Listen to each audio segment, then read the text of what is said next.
വലിയ മനേ സാറേ. അച്ഛാ ആരോ വരുന്നുണ്ട് കേട്ടോ, പഴംപരിക്ക് റബ്ബർ ബാൻഡ് ഇട്ട പോലെ. ഒരു മിനിറ്റ് ഒന്ന് വരും. ആരാ? ഞങ്ങൾ മണ്ണ് പരിശോധനാ കേന്ദ്രത്തിൽ നിന്ന് വരികയാണ്. ശരി, ഞങ്ങളെ സീനിയർ ഓഫീസർ സലീം. ശരി, അപ്പൊ നമുക്ക് നിങ്ങളെ മണ്ണിന് എന്തോ പ്രത്യേകത ഉണ്ടെന്ന് പറഞ്ഞു, അപ്പൊ അതൊന്ന് പരിശോധിക്കാൻ വേണ്ടി വന്നതാ. അതിനെന്താ പരിശോധിച്ചോളൂ. ഓക്കെ, ഞാൻ പറഞ്ഞുതരാം, ചെക്കറിയാം.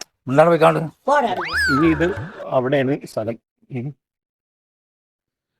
ഒരു പ്രത്യേക തരം മണ്ണാണല്ലേ സാറേ? ഓക്കെ, ദാലുവല്ല മണ്ണ സാറേ. എനിക്ക് ഒരു ഇതിന്റെ ഒരു വ്യത്യാസം മനസ്സിലായോ സാറിന്? അവിടെ നമ്മൾ എടുത്തപ്പോ അത് പുളിയായിരുന്നു. ഈ മണ്ണൊരു മധുരണ്ട്, പ്രത്യേകത ഉണ്ട് സാധനം. ഉണ്ടാവും. അച്ഛന് ഷുഗർ ആണേ. അച്ഛന് ഷുഗർ ആണെങ്കിൽ എങ്ങനെയാ മണ്ണിന് മധുരം വരുന്നത്? അച്ഛൻ അവിടെ സ്ഥിരം മൂത്രയിക്കുക. അപ്പൊ ആ ഭാഗത്ത് പുളിയാണല്ലോ. അവിടെ ഞാനല്ലോ മൂത്രയിക്കാറ്. എനിക്ക് ഷുഗർ വരുമ്പോ അവിടെ മധുരം വരും.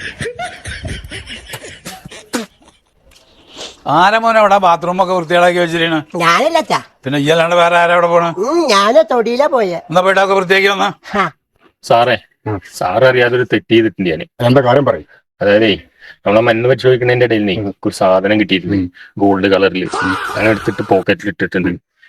സാറിന് വിരോധം ഒരു കഷ്ണം ഇതിന് തരാം. അതവിടെ കാണാനില്ല. പിന്നെ അതോടെ പോയി. സാർ ഇതാണ് സാധനം. ഇത് ഒറിജിനൽ സാധനം, സ്വർണം. കണ്ടറിഞ്ഞൂടെ?